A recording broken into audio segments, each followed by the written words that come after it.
la peste suina è circa a 90 chilometri dai nostri confini del Veneto, e quindi oggi siamo già in allerta. Già nel 2022 la Regione Veneto ha individuato un piano regionale di intervento urgente per il controllo dei cinghiali, che diciamo i cinghiali sono gli animali che spostano la peste suina e vanno a conteggiare il comparto suinicolo. La peste suina sta arrivando in Veneto, lo certificano i casi che hanno colpito Emilia-Romagna e Lombardia.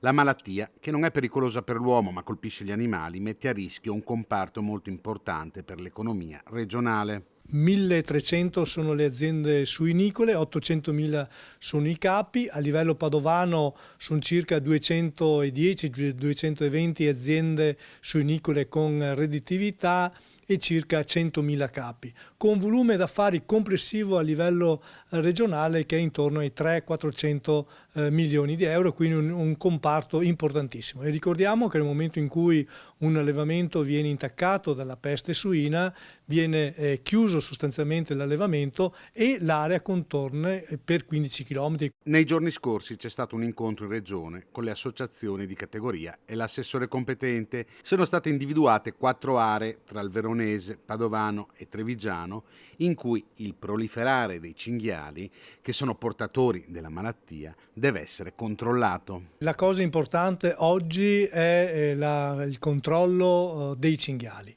perché questo è l'aspetto importante. Innanzitutto la Regione Veneto ha individuato 4 distretti suinicoli dove la suinicoltura è più presente. Sono 2 distretti nel veronese, uno a Padova tra Bassa Padovana e Alta Padovana, e uno appunto nel trevigiano tra Treviso e Padova. Quindi è importante che all'interno di questi distretti ci sia il controllo dei cinghiali e quindi l'abbattimento appunto di questa specie, anche molto negativa per quanto riguarda le imprese.